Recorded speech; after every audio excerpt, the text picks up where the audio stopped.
Un poquito de ACTH. Entonces, para entender esta hormona, que es la hormona corticótropa o también llamada ACTH, debemos saber de que esta hormona también en algunas patologías se puede secretar de forma ectópica, es decir, puede haber algún tumor, por ejemplo en el pulmón, que secrete ACTH.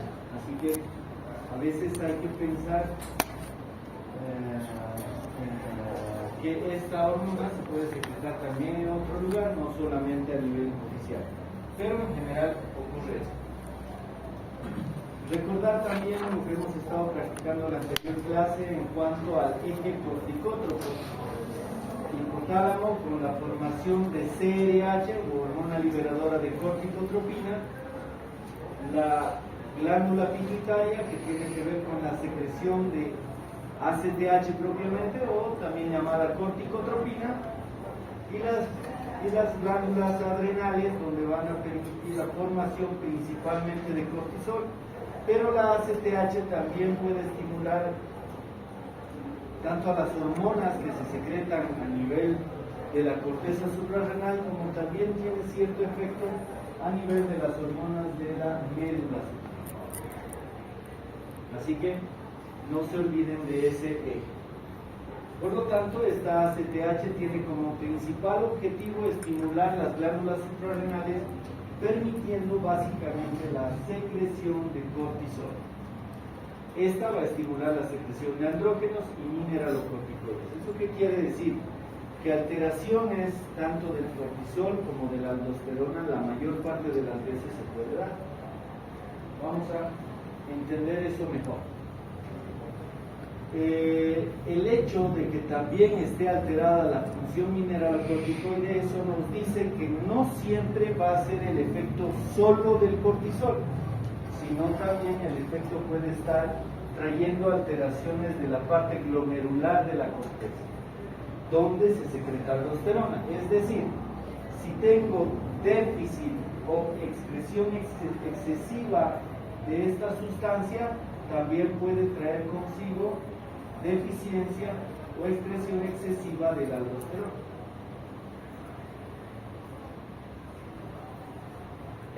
La estimulación, por lo tanto, de la CRH puede traer estímulo de la ACTH y así permitir de que haya una secreción de cortisol. ¿Compañero de usted? Sí.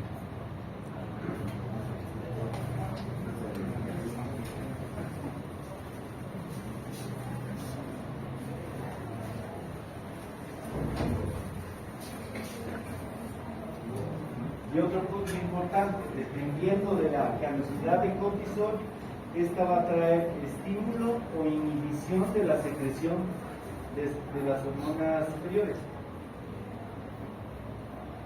El eje, ¿sí? Conocer el eje. ¿Cómo responde este eje a niveles de cortisol? Repasar nuevamente. Si tengo el cortisol bajo, ¿cuál sería la respuesta normal de ACTH y CRH? Aumentar. Elevarse, ¿verdad? Si tengo cortisol alto, este va a traer consigo inhibición de la secreción de las hormonas superiores, ¿sí? Entonces esta retroalimentación debemos saber, tomando en cuenta, ya murió, creo. Tomando en cuenta de que hay secreción ectópica también de estas sustancias. Es importante, y habíamos mencionado en la anterior clase, que el hecho de que haya uso de glucocorticoides de larga data, por largo tiempo, puede provocar este problema, que no recupere la función de estas glándulas superiores de forma brusca, de forma rápida. Y siempre hacemos la analogía con estudiantes de endocrinología, ¿no? Las glándulas superiores en relación a la secreción de CRH y de ACTH son flojas, no secretan. Si les permites dejar de estudiar, si les permites dejar de producir hormonas, la respuesta posterior a un estímulo va a ser mínima. Es decir, si malacostumbro a la glándula a no producir hormona, esta glándula va a responder de forma lenta. Eso me demuestra de que cuando estoy usando de forma crónica el glucocorticoide, debo empezar a quitar el mismo de forma progresiva. No puedo retirar de forma brusca, justamente porque estas glándulas, tanto del hipotálamo como de la hipófisis, son muy lentas y tardan en volver a recuperar esa función de producción. ¿Sí? Eso es importantísimo. Si retiro de forma brusca, no hay respuesta glandular superior, eso me puede llegar a muerte. ¿Sí? Muerte del paciente por una insuficiencia suprarrenal aguda. A veces no pensamos en los hospitales una insuficiencia suprarrenal aguda, pero una de las causas más frecuentes en las cuales no se ha diagnosticado algo claro podría asociarse a insuficiencia suprarrenal aguda. ¿Sí? Así que a tomar en cuenta este pequeño detalle. La secreción de ACTH y cortisol presentan un ritmo diurno, como sabemos. En este momento sus niveles de cortisol de ustedes ya están casi en el límite. En la noche van a empezar a producir cortisol toda la madrugada y en la mañana van a despertar con un cortisol bastante alto. El cortisol máximo entonces se logra a las primeras horas de la mañana, y los pacientes con enfermedad de Cushing, secreción de ACTH y cortisol desaparece o está atenuado dependiendo de la patología que vayamos a ver, y también depende del diagnóstico, del método laboratorial que nosotros vayamos a utilizar. Entonces, ¿cuándo se estimula la secreción de ACTH? Ustedes tienen un ritmo circadiano que sí o sí se va a respetar. Está en relación a la luz del sol. Si hay luz del sol, dejan de producir cortisol de forma rutinaria. Pero, por ejemplo, si les digo que van a dar su examen en este momento, van a empezar a secretar cortisol, entre comillas, no fisiológico, y ese cortisol es el malo. ¿Sí? Ese cortisol hay que tratar de evitarlo, por lo tanto el estrés y demás va a permitir secreciones de ACTH pulsátiles y no mediante el ritmo circadiano que está común tener. Es decir, es un pequeño aporte más al nivel de cortisol que ya tienen. ¿Sí? Así que es importante mencionar eso. El hecho de que vayamos a ser intervenidos quirúrgicamente es un estrés, por lo tanto también voy a secretar mayor cortisol. El hecho de que tenga infecciones, una sepsis puede estar asociada a secreción de ACTH y por lo tanto cortisol. ¿Por qué hablamos de cortisol? Porque definitivamente si hay ACTH elevada va a haber mayor secreción de cortisol. Los traumatismos graves, una pregunta común que hacemos y que los traumatólogos se vuelven locos. Viene un accidentado, fractura de cadera y el azúcar alto, no es diabético. ¿Qué habrá pasado? Disminuye la cantidad de cortisol. ¿Quién puede explicar esto? ¿Qué mecanismo ha ocurrido en un trauma grave, como es una fractura de cadera, que haya permitido en un paciente no diabético elevarse el azúcar? Antagonista. ¿Qué es? Antagonista, ¿no? Por la adrenalina, ¿Qué pasa con la adrenalina? que necesita azúcar, ¿no? Para necesitar, No. no sé explicar. O sea, necesita la producción. El hecho de que tengas un trauma va a permitir que se eleve la adrenalina. Perfecto, hasta ahí estamos de acuerdo. ¿Y qué va a pasar con el La azúcar? adrenalina necesita de la azúcar, ¿no? La adrenalina es antagonista ¿No de va la en insulina. contra de algo la adrenalina? Sí, de la insulina. De la insulina. Es contrarreguladora de la insulina.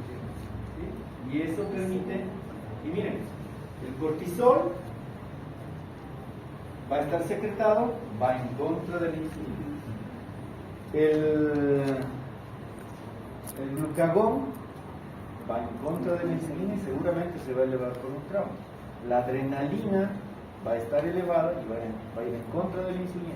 Es decir, hay varios factores que me van a permitir manejar o elevar más bien el azúcar, porque van a haber varias hormonas en contra de la insulina en ese momento. Por lo tanto, el dolor, el estrés, el miedo que implica tener una fractura de cadera, no creo que sea cómodo. No sé si han visto alguna vez ver a un paciente con fractura de cadera, no es nada cómodo. Va a provocar que se eleve el azúcar por secreción de todas estas hormonas. Una de ellas es la ACTH, que va a permitir secreción de cortisol, que es contrarregulador de la insulina. Por lo tanto, es imperativo que recordemos estas hormonas contrarreguladoras a la hora de ver a estos pacientes y no nos desesperemos por azúcares altos en un trauma, por ejemplo. ¿Sí? Esto deben recordar. Creo que hemos dibujado la anterior clase, era con ustedes. ¿Sí? Así que hay que recordar que cuando estas están bajas, la insulina está alta. Hoy les voy a invitar a hamburguesas. Vamos a comer todo, la insulina va a empezar a subir y las otras hormonas van a empezar a bajar. En cambio, si les digo que voy a tomar examen, seguramente todas estas van a subir y su insulina va a bajar, porque necesitan azúcar para poder dar su examen. Sin azúcar ese cerebro no va a funcionar. ¿Sí? Sin oxígeno ese cerebro tampoco funciona. Así que tienen esa contrarregulación, debemos recordar y ver desde ese punto de vista ahora cuando veamos un paciente. Hormonas contrarreguladoras, pregunta de examen. La deficiencia de ACTH, por lo tanto, va a estar sumergida a, puede ser uso de glucocorticoides, que puede estar asociado a diferentes síntomas y signos. Y algo puntual que quiero que tomen en cuenta es esto. ¿Por qué hipotensión? ¿Por qué hiponatremia?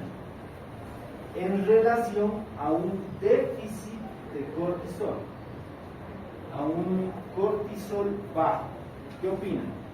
¿Quién puede explicar esto? ¿Por qué hipotensión o por qué sodio bajo? ¿Quién se anima? Eso es por Anímense, vamos. Creo que era por las puertas de entrada a la célula entraba lo que era el sodio con la glucosa. Entonces, todo el sodio se vuelve intracelular. Si quitamos la glucemia de la premisa, Colesterol altera la aldosterona.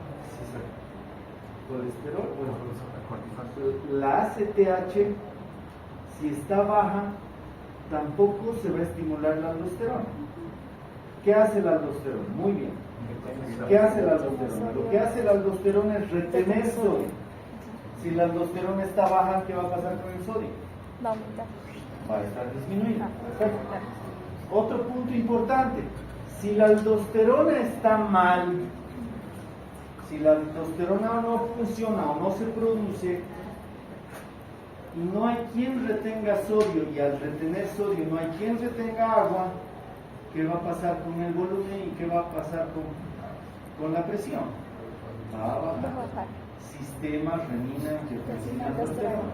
La aldosterona, que es el final de ese sistema, no está funcionando. Por lo tanto, este tipo de pacientes a veces no nos damos cuenta propiamente por déficit de cortisol, sino nos damos cuenta porque también la glomerular de la corteza suprarrenal está afectada, no se está produciendo, es decir, hay un hipoaldosteronismo subyacente al hipocortisolismo primario o secundario. Dijo que la aldosterona retenía sodio. Sí. Al retener sodio, retengo agua. ¿Sí? Es lo contrario, por ejemplo, ayer se comentó en la otra clase de al lado sobre la vasopresina. ¿Qué hace la vasopresina? ¿Retiene sodio o retiene agua? Agua. Es contrario a la aldosterona. Nuestro mecanismo es tan perfecto que hay uno que se encarga propiamente del sodio y hay otro que se encarga propiamente del agua. La aldosterona al retener sodio retiene agua. La vasopresina al retener agua también está reteniendo sodio. ¿Sí? Así que es una forma de compensación. Luego vamos a ver cómo funcionan los osmoreceptores, los vasoreceptores y este sistema renina-angiotensina-aldosterona, que es importante que lo conozcamos. Así que esos pequeños detalles nos pueden llevar propiamente a un diagnóstico de hipocortisolismo, así que es importante que lo reconozcamos. ¿Qué quiero decir con eso? Que las capas de la corteza están tan íntimamente relacionadas que una con la otra se ayudan, o también son dañadas, o también son estimuladas, o también son inhibidas, ¿sí? Debido a que ACTH baja, a que la ACTH esté baja, eso permite de que no haya hiperpigmentación. Si la ACTH estuviera alta y provocaría hiperpigmentación, ¿por qué mecanismo sería?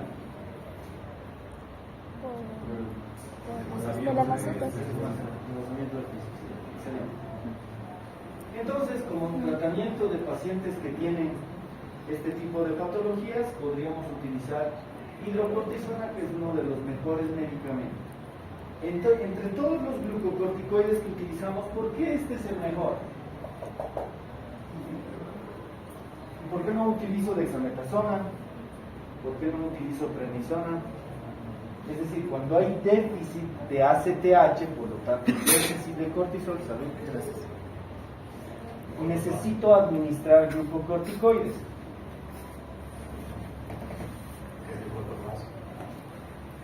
Ya, algo más importante que eso.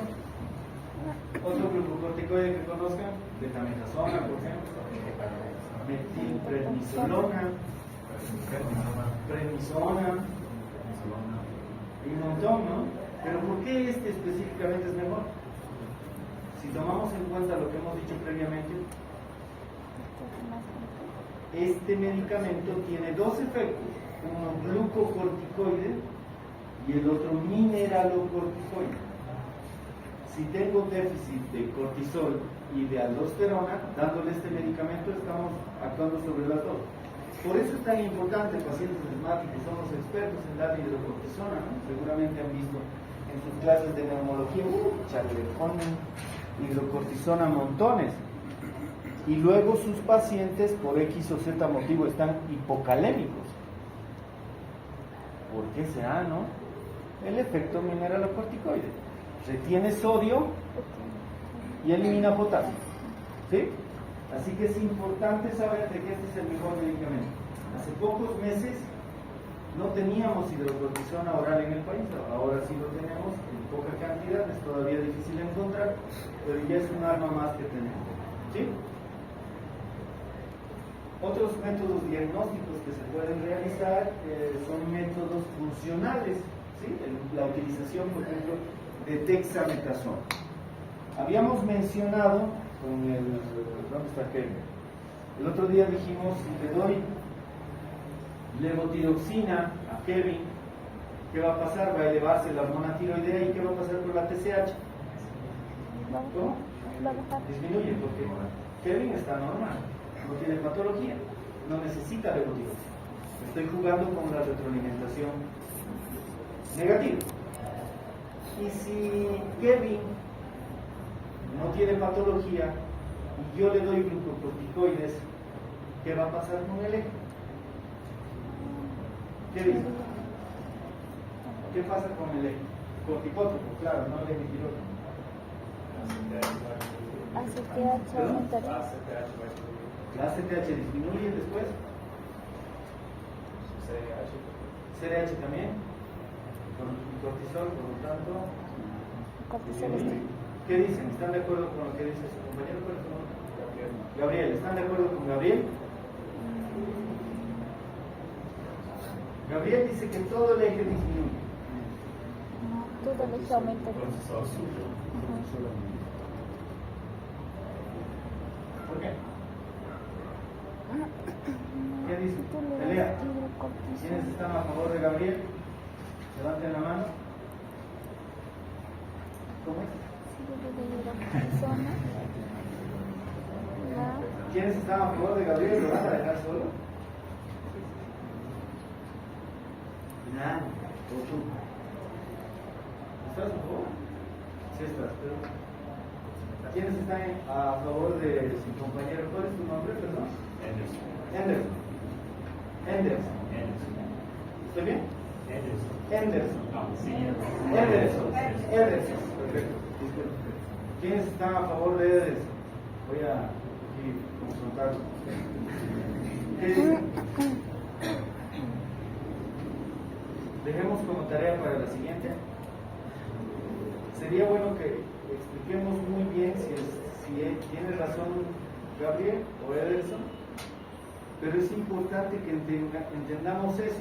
¿Por qué va a ser importante? Porque cuando usemos glucocorticoides de forma crónica, e incluso de forma aguda, pero más crónica, no vale la pena solicitar laboratorios, malgastar dinero pensando en cómo va a estar el perfil.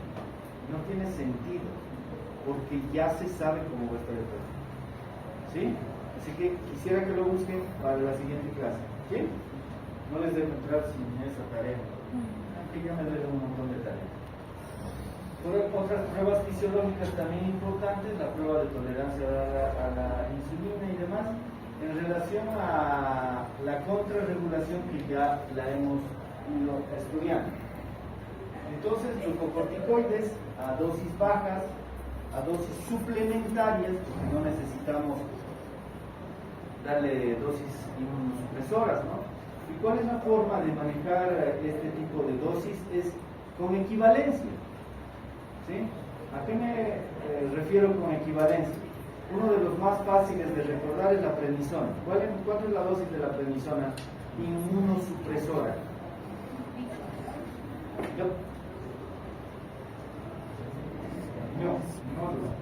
¿Otro? 1 miligramo por kilogramo. Si peso 80, le doy 80 miligramos. La dosis de la prednisona suprarrenal sustitutiva, estamos hablando de 5 a 10 miligramos. Por lo tanto, busco las equivalencias. Hay calculadoras que me permiten buscar equivalencias. ¿Cómo voy a buscar esa dosis? Gracias a la prednisona. Aunque tenga que darle metilprednisolona, busco la dosis con la prednisona y va a ser mucho más sencillo recordar las dosis y demás. ¿Me debo entender? Enfermedad de Cushing. ¿Cómo se llama esta enfermedad si hay suprarrenalectomía bilateral?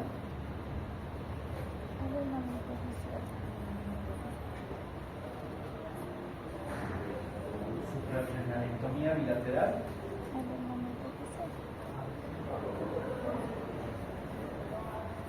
¿Qué? Nelson, ¿no? Enfermedad de Nelson. Macroadenoma hipersecretor de ACTH secundario a una suprarrenalectomía bilateral. El diagnóstico se puede hacer de diferentes formas. Entonces, imagínense que yo tengo un Cushing secundario. ¿Está clara la figura? Tengo un Cushing secundario. ¿Dónde es el problema? ¿Dónde? Adenipófisis. Perfecto. Le hago una prueba de supresión con dexametasona. Es decir, le doy glucocorticoides. Al darle glucocorticoides, ¿cómo estaría el eje? En relación a la ACTH.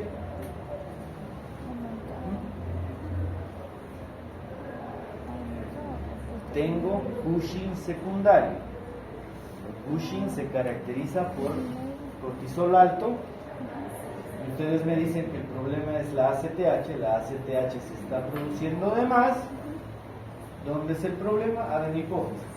Si le doy dexametasona, ¿cuál sería la respuesta del eje?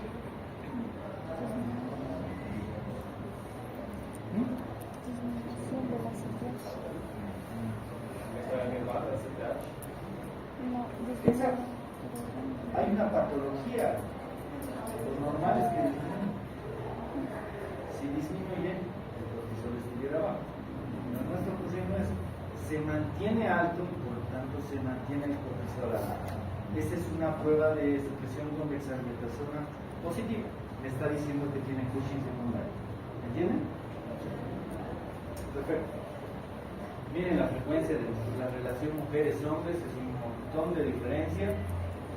60 a 70% de los síndromes de Cushing, es decir, están asociados a patología del microficial. ¿Qué quiero decir? Si yo les digo, ya habíamos hecho estas preguntas, pero es importante recordar, si se han dado cuenta, pareciera que estuviéramos repitiendo lo mismo. Si yo tengo una patología tiroidea, ¿en qué órgano pienso primero? Tiroides. Si yo tengo una patología de cortisol, ¿dónde pienso primero? Adenohipófisis. ¿Sí? ¿Qué problemas voy a tener? Una obesidad de distribución centrípeta o centrífuga.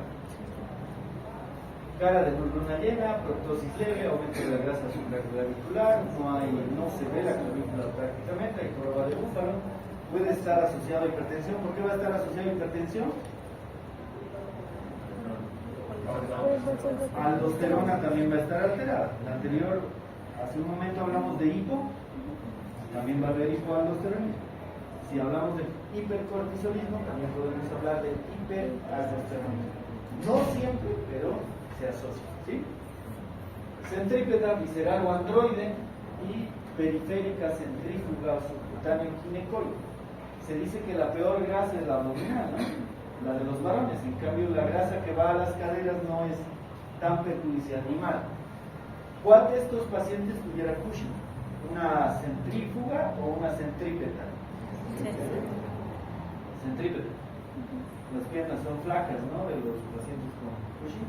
Ahí está la cara de luna llena. Cuello corto, no se ve la clavícula, hay joroba de búfalo, puede estar asociado a hiperpigmentación, plétora facial, estrellas violáceas, acné, edema, entre otros. Ahí está la plétora. No hay cuello prácticamente, hay la joroba, no se ve la clavícula y demás. También puede estar asociado a problemas de osteoporosis. No puede levantar las manos. Le piden que levante las manos y apenas levanta el. ¿Sí? Ese también es otro dato importante. Por debilidad muscular proximal. No puede levantar la pierna. Disminución de la libido, problemas de menstruación, óligo o amenorrea también va a estar asociada a este tipo de problemas. Por lo tanto, estos pequeños detalles nos pueden llevar a un trastorno de cortisol. El carácter va a estar un desastre, va a estar irritable, con labilidad emocional, ríe, llora y de todo. Aquí está lo que estábamos hablando. Principalmente puede haber hipocalemia, es decir, el contrario. Si tengo aldosterona elevada, ¿qué va a pasar con el sodio? Que se va a retener. Y al retenerse, se va a eliminar potasio. Y eso va a provocar hipocalemia. Uso de hidrocortisona, entonces, ¿qué me va a provocar? ¿Hiper o hipocalemia? La hidrocortisona. Hipocalemia, ¿no? Hipocalemia, exactamente.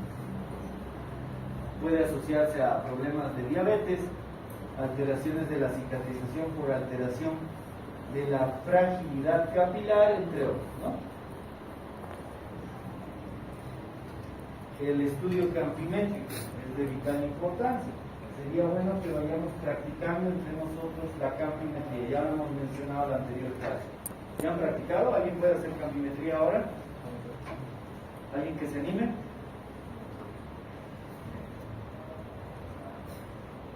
¿Han practicado? Porque en la anterior clase dijimos, ¿no? Campimetría. ¿O no? ¿No? Ahora, ¿quiénes les creo? Unos dicen no y otros dicen sí. No manchen, güey. No hay mexicanos aquí. ¿No? ¡No manchen, güey! Así que hay que tratar de hacer este estudio. Practiquen entre ustedes, es importante que hagamos. ¿Por qué? Porque, insisto, con la campimetría. Porque a veces no nos va a gritar el paciente, tengo un tumor hipofisiario, ¿no?, que está comprimiendo mi quiasma óptica. No les va a decir, no les va a gritar. Un estudio camprimétrico puede determinar cómo está realmente la visión y eso llevarles, porque hay un cierto grado de compensación en un principio, aparentan ver bien, pero ya cuando tapan un ojito, cuando tapan el otro, ahí se ve realmente la capacidad visual que tiene el paciente. Así que definitivamente deberíamos tomar en cuenta todo eso. Entonces, en una prueba normal, una prueba de supresión con dexametasona, vamos a tener estas respuestas. Y seguramente ustedes, a la pregunta y a la tarea que me tienen que traer en la siguiente clase, se van a ir dando cuenta qué era la respuesta. Si tenía razón Edison o tenía razón Gabriel.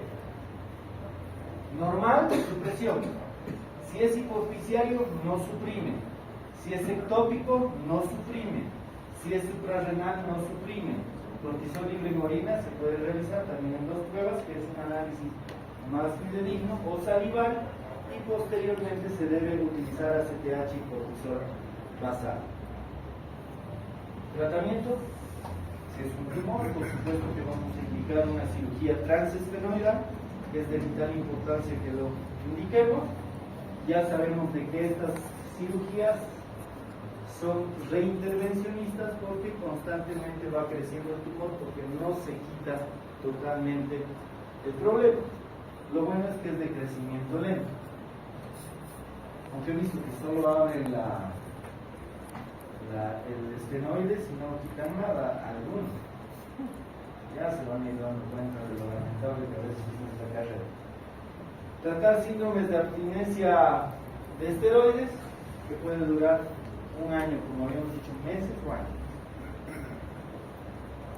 Cuando el problema es de elevación del cortisol, podemos utilizar este fármaco que comúnmente lo utilizamos como antimicótico, pero lo que hace es disminuir la ACTH y por lo tanto disminuir la producción de cortisol, y es muy útil a dosis bajitas. ¿Qué complicación puedo tener con el ketoconazol? ¿Alguna complicación? Vamos, ¿alguna complicación? ¿Fármaco? Una cosa, los que llegan tarde, los que van a comprarse algo, porque no es fácil estar en 2 clases seguidas, creo que no les he dicho a este grupo, pero no me hago ningún problema de que entren y salgan. Con que entren y salgan de forma silenciosa, respetando a todos, más que a mí, a todos los que están escuchando la clase, no me hago ningún problema de que entren. Es necesario que me estén. Respeten a los de... ¿Qué dicen? ¿Complicación?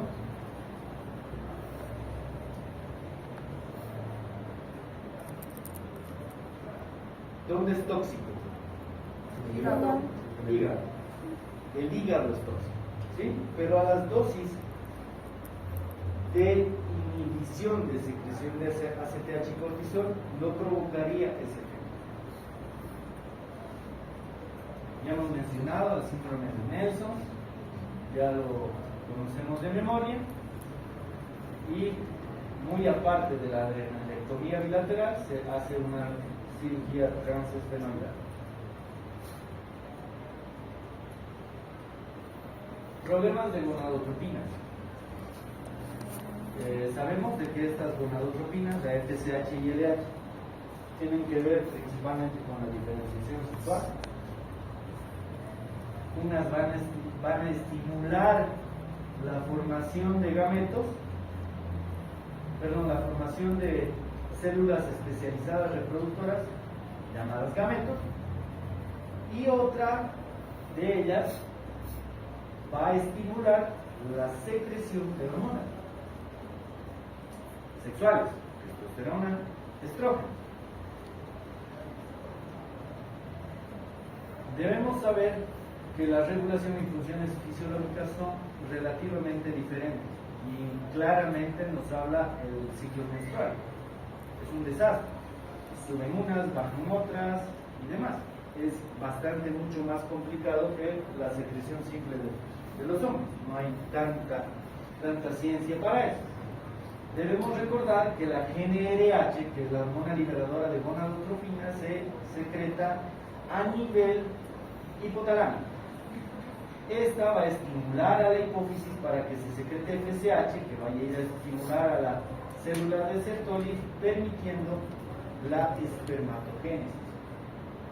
Y la LH, que va a estar estimulada por la GnRH, va a ir a la teca, a las células de Leydig, a que se forme testosterona, lo que también va a permitir de que haya un estímulo de este espermatozoide.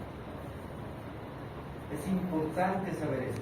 Por lo tanto, es folículo estimulante, es decir, estimula la celularidad, y la LH estimula principalmente la formación de hormonas. En cambio, en las mujeres miren este desastre, la FSH va a permitir que se vayan a las células de la granulosa para sintetizar estrógenos y los receptores de LH en la teca para producir andrógenos ovarios. Y la LH también permite estimular los estrógenos y la FSH permite estimular también de cierta forma la formación de óvulos. Hay un síndrome que es importante relacionarlo al déficit de hormona liberadora de gonadotropina que se halla a nivel hipotalámico, y se relaciona por lo tanto a una hipoproducción de FSH y LH a nivel hipofisiario, y principalmente se asocia a anosmia. ¿Qué es la anosmia? Dolor al orinar. ¿Qué? No se siente dolor. Ya. Y va a estar asociado a diferentes disfunciones sexuales. El tratamiento básico se puede utilizar estrógenos o progesterona. ¿Cuál sería la principal pregunta cuando nosotros administremos este tipo de sustancias? Estrógenos, progesterona, testosterona y demás. ¿Cuál sería la principal pregunta que deberíamos hacer a nuestros pacientes a la hora de administrar esto? Imaginemos que uno necesita dicha hormona. ¿Qué hacemos? Tomate. ¿Qué deberíamos preguntar al paciente antes de administrar esto? ¿Qué? ¿Se tiene algún método de planificación familiar? ¿Otra? Siendo más crueles, empezando mal siempre. Antes que tienen que ser mal pensados. ¿Qué? ¿Lazo? No. ¿Embarazo? No. Bueno, sí, sería una buena pregunta. Antecedente de cáncer. Cáncer familiar. Si no es del paciente, por lo menos cáncer familiar. ¿Sí? Es importante que tomemos en cuenta el antecedente de cáncer. Somos expertos, le falta el T4, le damos levotiroxina, ¿no? Le falta cortisol, le damos glucocorticoide. Tiene fiebre, le damos paracetamol. Tiene dolor, le damos analgésico. Jugamos la medicina de ping-pong. Cuando vayamos a administrar estas sustancias, siempre deberíamos preguntar eso, porque si le damos estrógenos a una paciente que tiene cáncer de mama o cáncer de útero, estaríamos. Si le damos testosterona a un paciente masculino, ¿qué podríamos provocarle? El cáncer de próstata, gracias a qué hormona está 1000 veces más activa. Testosterona. Porque ¿qué se le da a un paciente con cáncer muy aparte de la prostatectomía? Se le da antitestosterona. ¿Sí? Así que es importante esa relación, no es tomar nomás como tipo broma, no solamente es administrar este medicamento. Esa pregunta siempre debe estar en sus cabecitas. 70 a 80% con adenomas no funcionantes, es decir, va a haber una hipoproducción. Recordemos de que, por ejemplo, la huérfana que tenía un hipogonadismo hipogonadotropo, ¿no? Y si les digo un hipogonadismo hipotalámico, buena pregunta. Si tengo un hipogonadismo hipotalámico, ¿cómo estará el eje gonadótropo? Si tengo un hipogonadismo hipogonadótropo, ¿cómo estará el eje gonadótropo? Parece trabalengua. ¿Qué dice?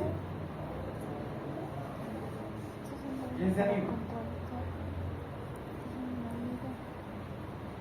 ¿Alguien quiere dibujar? ¿Ahí atrás? ¿No?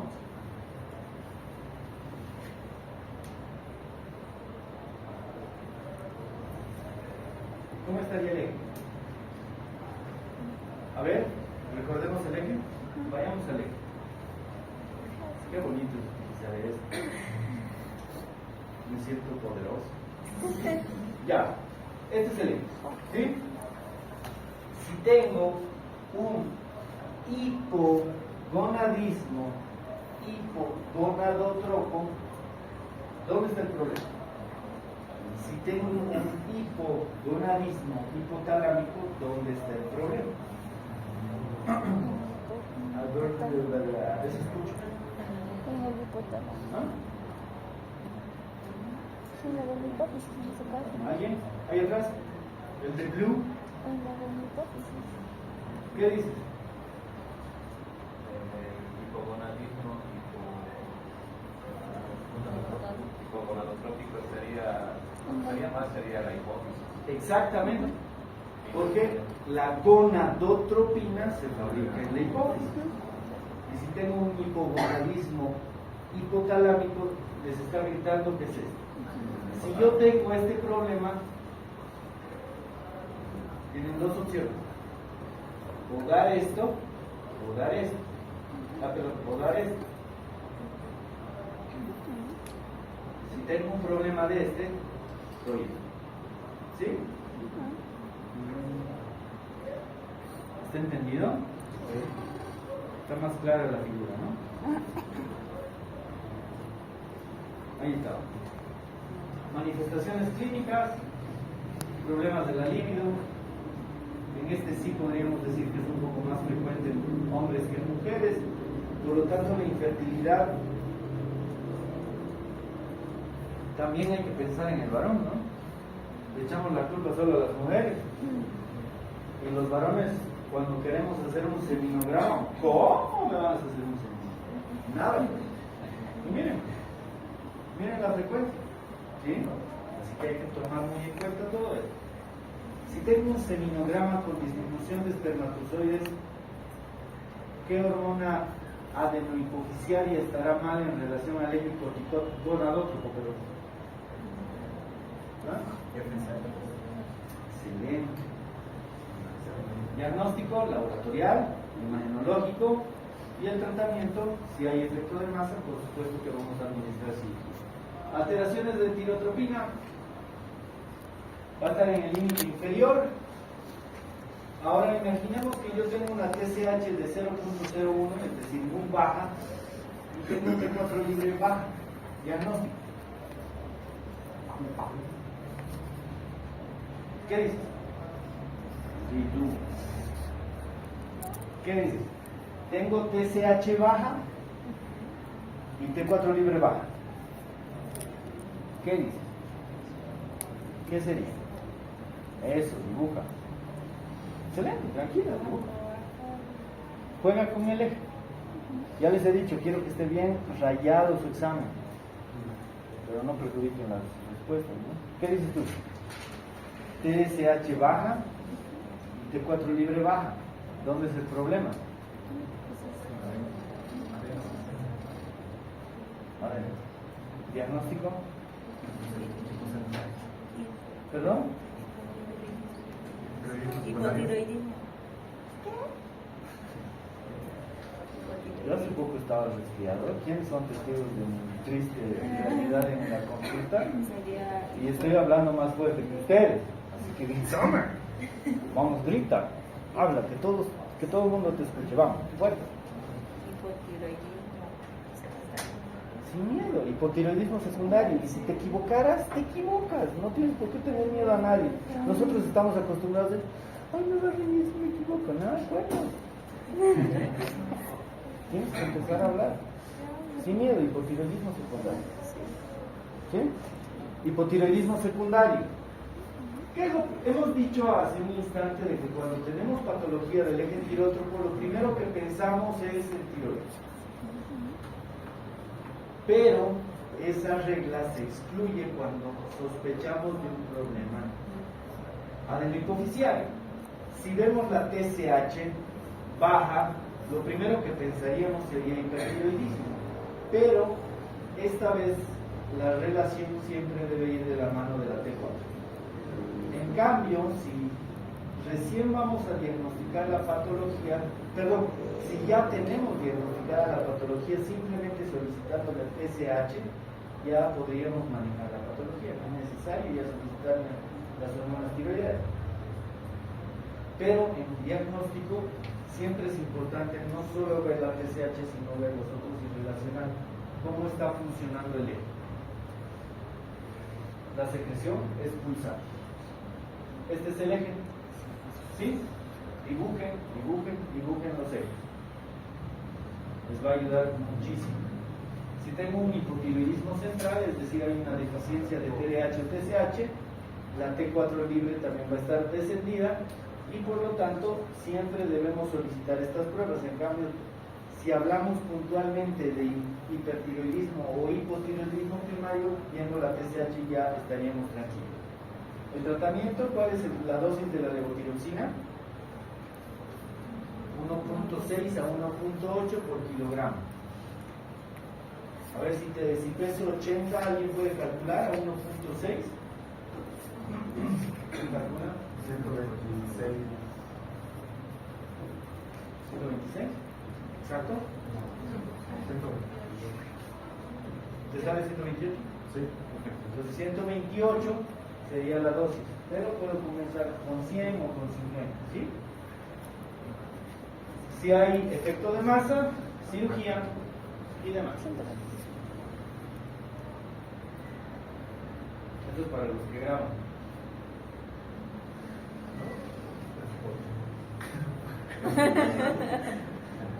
¿Preguntas, dudas sobre adenohipófisis?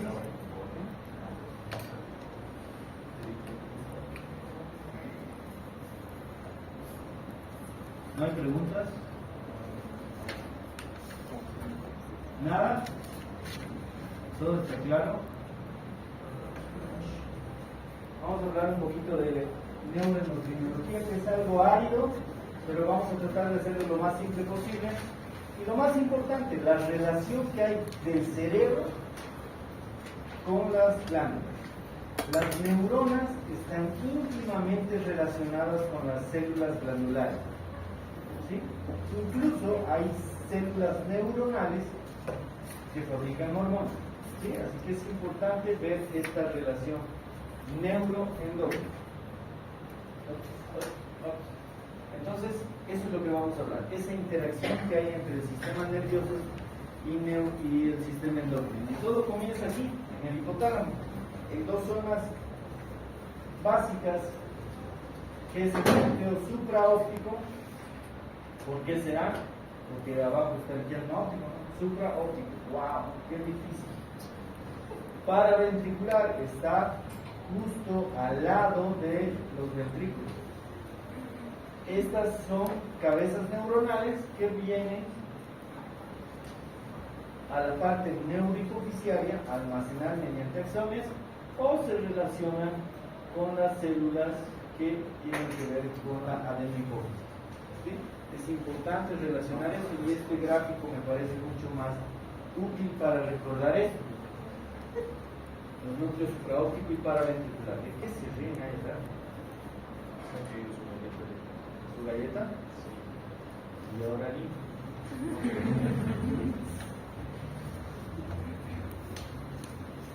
Importante, recordar los bucles de retroalimentación. ¿Qué son los bucles de retroalimentación? Los ejes que estamos conociendo. ¿Sí? Eje tirótropo, gonadótropo y demás cosas. Todos estos ejes, todos estos bucles de retroalimentación, esta interacción continua que hay entre neuronas y células glandulares, va a estar relacionada, por ejemplo, al día, al ritmo circadiano, va a estar relacionada al estrés, a la nutrición, a la enfermedad sistémica, y todo esto va a estar relacionado a prácticamente todo. Es decir, si estoy malhumorado, triste y demás, puede afectar en la secreción hormonal. Si estoy deprimido, puede afectar a la secreción hormonal.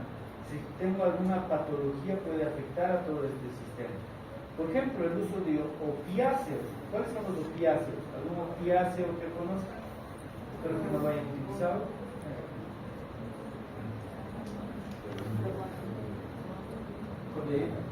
Codeína, morfina, meperidina, ¿sí? Esos medicamentos generalmente se utilizan, por ejemplo, en patología neoplásica maligna, cáncer. Esos medicamentos pueden actuar también en estos bucles de retroalimentación, principalmente en el hipotálamo, porque hay muchos receptores opiáceos ahí. Por lo tanto, estos fármacos también podrían traer alteraciones hormonales. ¿Sí? Pero también hay codeína en jarabe para la tos. Ajá.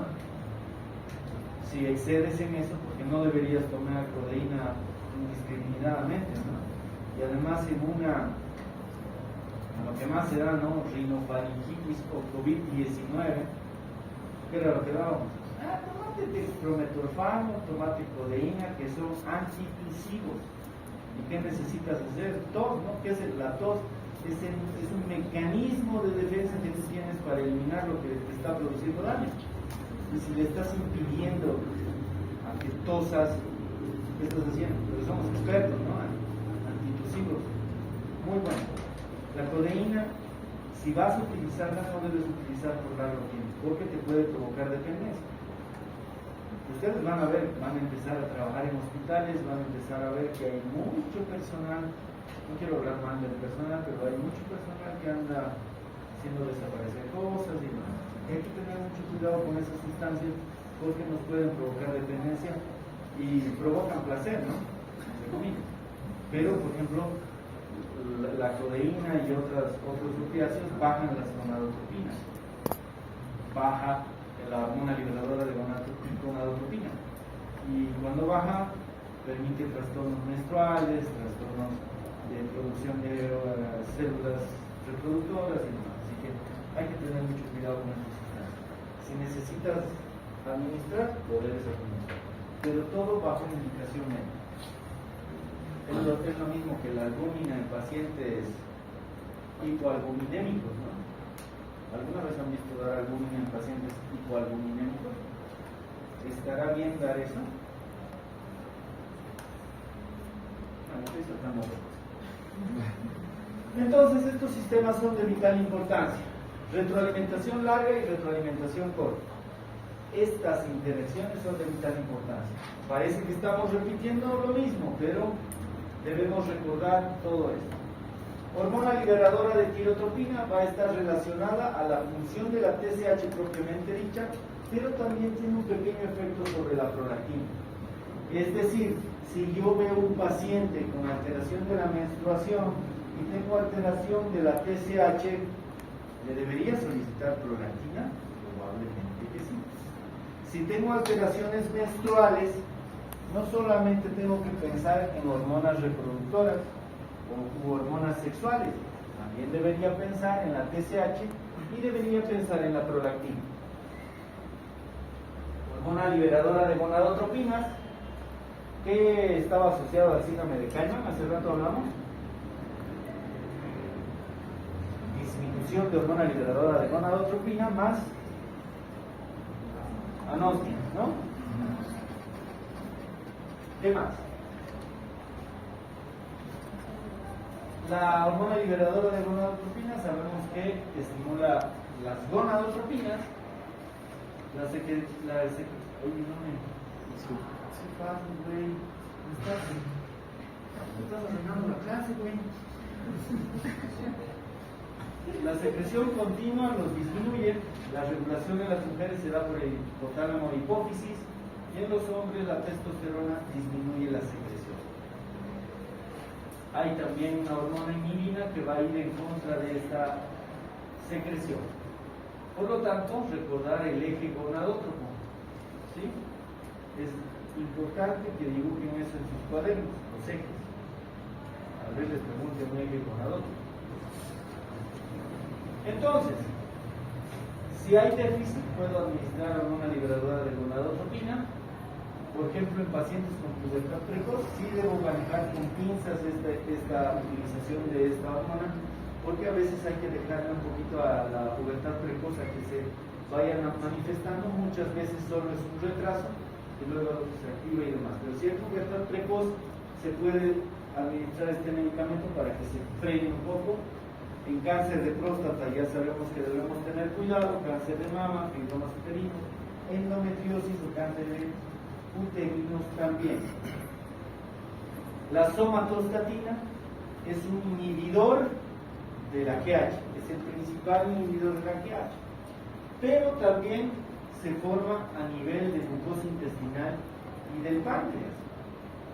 Por lo tanto, patologías inflamatorias intestinales, pancreáticas, podrían ir en contra de la GH. ¿Por qué?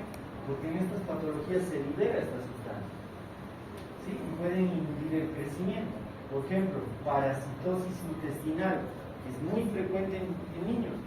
Me acuerdo una vez yo estaba trabajando en Ibirgarzama. ¿Saben dónde es Ibirgarzama? Ibirgarzama es parte del trópico cochabambino, provincia Carrasco, no Chapare, como muchos dicen. Y pido un coproparasitológico. Y en el coproparasitológico decía una serie de parásitos, un montón de parásitos, y tenía el bioquímico que poner una X en el parásito que encontraba. Y estaba todo lleno, todo lleno. Ese paciente tiene secreción de somatostatina y no crece. ¿Sí? Así que es importante tomar ese pequeño detalle, que no solamente se fabrica a nivel hipotalámico, sino también en los otros niveles.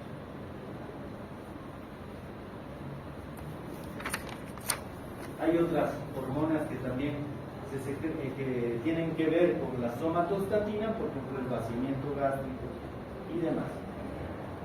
Existen análogos para tratar, por ejemplo, la acromegalia. ¿Qué análogo utilizaría para la acromegalia?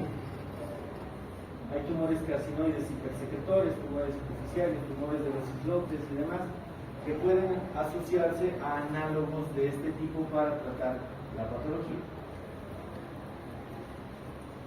Hormonas liberadoras de corticotropina, estas van a ir a estimular la CTH, y que tiene que ver también con otro tipo de hormonas, por ejemplo las beta-endorfinas. ¿Qué son las endorfinas? Son las hormonas del placer, ¿no? Así que es importante esta pequeña relación, y miren la relación que ya lo habíamos comentado en el rebosamiento de especificidad, que también debemos asociar con las melanocortinas y demás. Entonces, este es el eje, no se olviden, con la glándula suprarrenal, que es de vital importancia. El cortisol secretado de buena forma tiene una respuesta inflamatoria adecuada. ¿Cuál es la respuesta inflamatoria adecuada? Gracias a la secreción a un ritmo circadiano, luz, oscuridad. Pero si andan secretando cortisol a la loca por estrés, eso puede provocar un proceso preinflamatorio y proinflamatorio, donde se liberan citocinas, radicales libres, y eso es perjudicial para todo y perpetúa la inflamación.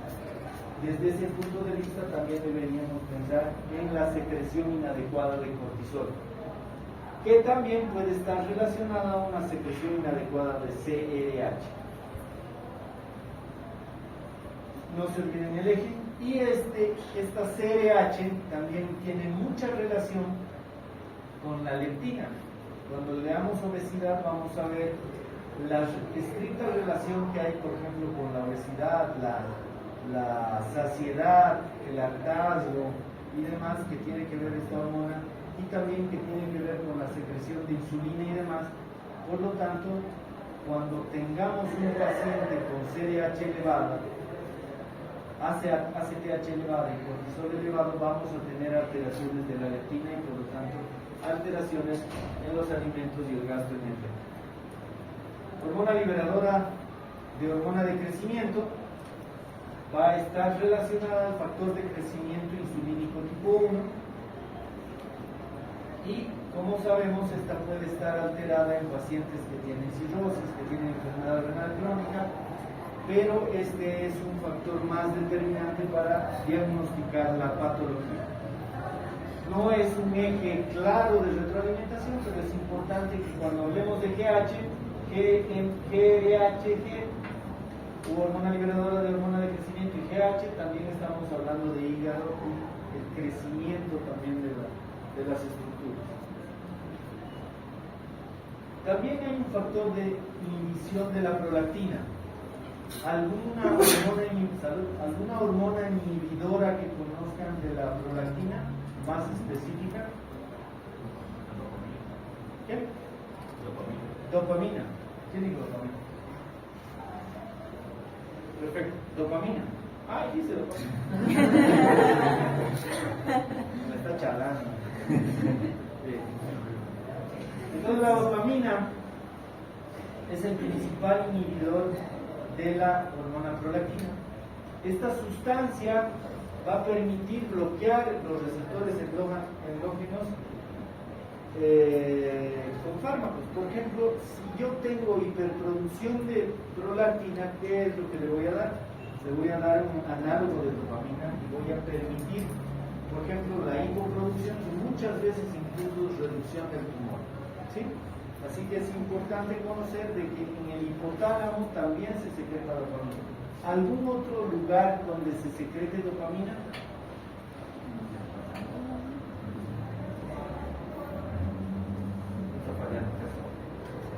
¿Algún otro lugar donde se secrete dopamina? Tarea para ver. ¿No era el útero? ¿Útero? Sí. No. La corteza suprarrenal. Ya. ¿Otro lugar? Médula. Médula suprarrenal. ¿Otro lugar? Un lugar más topado. Vamos a averiguar, ¿sí? Les voy a ayudar en algo. En los nervios. Pero ¿en qué parte de los nervios del sistema nervioso se fabrica dopamina? Ya hemos dicho hipotálamo. Después hay factores liberadores de prolactina que también se fabrican a nivel hipotalámico. Aquí están los péptidos opiáceos que tienen relación, que hay un sinfín de receptores más bien a nivel hipotalámico que debemos tomarlos en cuenta y que puede estar asociado a un sinfín de problemas importantes como enfermedad mental, hambre, sed, aprendizaje, memoria, incluso la termorregulación, porque ahí está justo esa zona.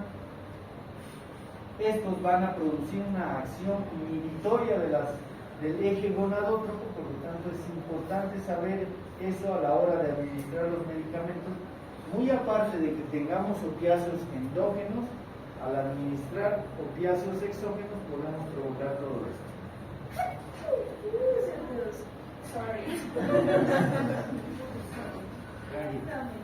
Entonces es importante tomar en cuenta el ritmo del sistema nervioso central y función neuroendócrina. ¿Qué significa eso? Que muchas de estas hormonas hipotalámicas se secretan, como sabemos, mediante pulsos, pero hay otras que se fabrican a demanda, ¿sí? Si tengo baja hormona tiroidea, comienza a secretarse hormona liberadora de tirotropina, pero en general por pulsos. Tenemos que recordar entonces esta imagen en relación a los ritmos de secreción. Hay un ritmo circadiano, alguna hormona que me recuerden en relación a un ritmo circadiano de secreción. Cortisol, excelente. Ultradiurno.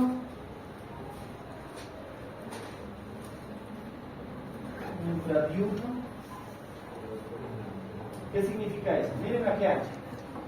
Aquí vemos en el día, esta es la noche, pasa a las 10 de la noche y hasta las 5 o 6 de la mañana, mientras deberíamos dormir, no como estudiantes de medicina que no dormimos, por eso no aprendemos. Miren la secreción del GH, lo mismo pasa en la secreción de cortisol. Por lo tanto, es importante saber que esta es una secreción típica circadiana, que tiene que ver con la luz que me llega a la retina y dejo de producir esa hormona. ¿Sí?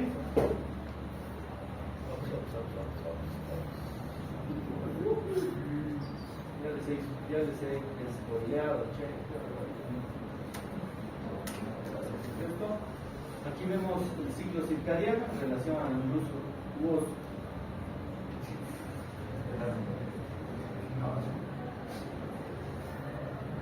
Los reinos inferiores a un día son ultradiurnos, ¿sí? ¿Alguna hormona que podrían mencionar en relación a eso? La melatonina, por ejemplo, ¿no? Que tiene que también ver con la glándula pineal y demás. Los intradiurnos, que son más de 24 horas. Por ejemplo, la pregunta va, la fase de ovulación, ¿cuántos días más o menos dura? 2 a 3 días aproximadamente, ¿sí? La fase de menstruación, generalmente 5 a 7 días. Y esto está en base a las hormonas, por lo tanto, estas se secretan de forma infradiurna, es decir, más de 24 horas. Eso no debemos olvidar.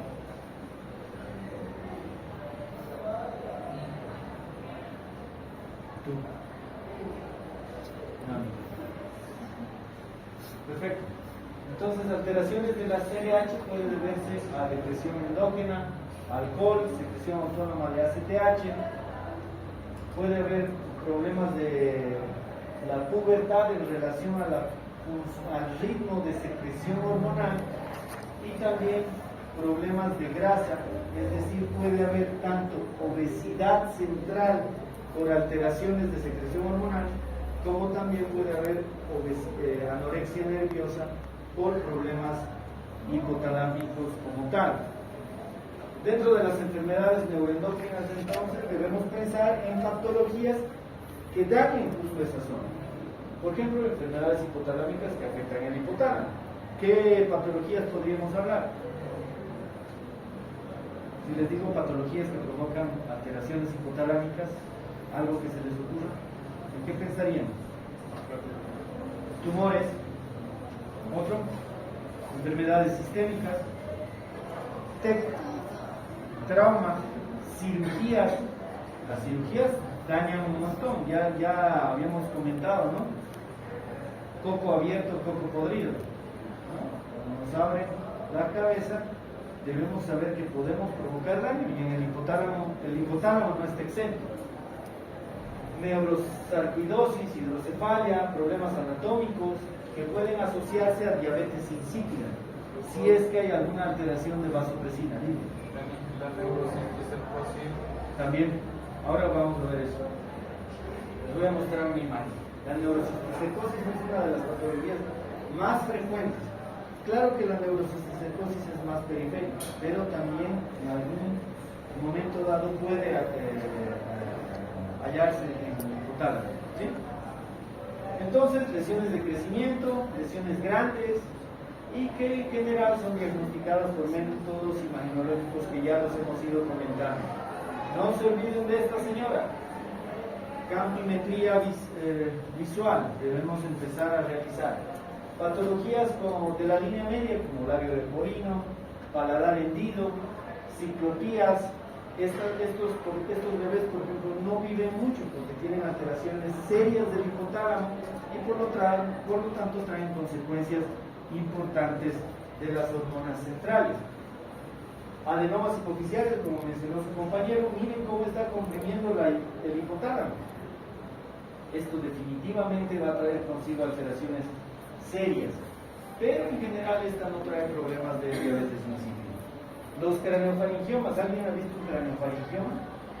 Miren esta característica, es completamente heterogénea. Aquí pueden encontrar, abren la cápsula del craneofaringioma extirpado y ven pelos, ven uñas, dientes y demás cosas. ¿Sí? Ese es un craneofaringioma típico que en general se asocia más a pacientes infantes. Puede estar relacionada a todo esto, sobre todo a crisis comiciales y demás, y también puede estar asociado a diabetes insípida, ya sea antes de la cirugía como también después de la cirugía. Disgerminomas, como ven en la imagen, en quienes debemos asociar a diabetes insípida, y el tratamiento definitivamente cirugía y radioterapia. Amartomas, como ven aquí claramente, ¿sí? Qué grave, temblor, por Dios. Cirugía quirúrgica. ¿Qué es esto? Podría ser neurocisticercosis. Y si somos de pensamiento malvado, Metástasis, muy bien dicho metástasis. Metástasis, pero más fuerte. Metástasis, también puede ser metástasis, ¿sí? Pero también puede ser, como dices, neurocistocitosis, ¿sí? Así que hay que tomar muy en cuenta todo eso. Sarcoidosis, histiocytosis, tuberculomas, linfomas, hongos. Miren esta alteración seria del hueso, ¿no? Enfermedades vasculares, accidentes cerebrovasculares que también se asocian a este tipo de patologías. Traumas, no se olviden, pacientes quirúrgicos. A veces operamos y nos olvidamos del paciente. El paciente comienza a hipotensarse, comienza a tener un montón de problemas y nos importa. Si van a ser cirujanos, traten de pensar también en las posibles complicaciones y también en la diabetes insípida. Y nuevamente recordarles lo que hemos estado hablando constantemente. La deficiencia aguda de ACTH o cortisol puede poner en riesgo la vida más en un postoperatorio. ¿Qué significa eso? Que cuando operan deberían pensar que están quitando la CRH, hormona liberadora de corticotropina, están quitando probablemente la ACTH y lo que les va a provocar eso es una insuficiencia suprarrenal aguda. Por lo tanto, deben reponer. Si no reponen, el paciente se va a morir. Deben tomar muy en cuenta eso. ¿Por qué? Porque estas glándulas son flores, ¿no? Se puede irradiar a este tipo de pacientes. La hormona de crecimiento va a estar asociada, por lo tanto, a un problema hipotalámico en relación a la hormona liberadora de hormona de crecimiento. Y no se olvide de la relación con enfermedad inflamatoria intestinal. Las gonadotropinas, que pueden ser primarias, secundarias y demás, y que principalmente van a estar asociadas a una pubertad tardía y al síndrome de Kahneman. La leptina ya hemos mencionado en relación también a alteraciones de amenorrea, facilitar la ovulación y fertilidad, y el hipogonadismo hipotalámico, que ya lo hemos tocado también, que ya sabemos la gran diferencia que hay entre esta patología y, por ejemplo, un hipogonadismo hipogonadotrófico que está relacionado a la linfófisi, que está en relación a la utilización de medicamentos de este tipo. La prolactina, no se olviden la asociación a la dopamina, que puede traer consigo alteraciones también de galactorrea, si es que se fabrica de más, y si es que se fabrica de menos, alteraciones menstruales y también alteraciones de la función tiroidea. Alteraciones de los estrógenos, que van a traer consigo un sinfín de problemas, por problemas principalmente hipotalámicos o hipofisiales. La tirotropina, generalmente pueden estar asociadas a una mala unión del receptor. No sé si les he comentado que tenemos una paciente que toma 40 tabletas de levotiroxina de 100 microgramos. ¿Qué opinan de eso? Probablemente haya una mala unión al receptor, así que es importante también pensar en, no es frecuente, pero hay que pensar. Problemas de corticotropina, va a estar asociada a un déficit de hormona liberadora de corticotropina, y el principal tratamiento es corticoide y ver si necesita operación o no, y trae consigo todas las alteraciones de presión, de temperatura y demás. Alteración en la ingesta de alimentos, esto ya lo hemos repetido, hay un problema central de obesidad o hay un problema central de anorexia. Así que todo esto va a estar relacionado a secreción de la leptina. Y la hiperglucemia, ¿en quiénes puede estar relacionada? Gracias a las hormonas contrarreguladoras que ya las hemos repitiendo constantemente. Y el estrés y la respuesta simpática, que ustedes mismos lo han mencionado, van a estar asociadas a todo esto. Para todos los que graban las clases, siempre dejarles este mensaje. Aquí vamos a quedar. ¿Alguna pregunta, duda, algo que no esté claro?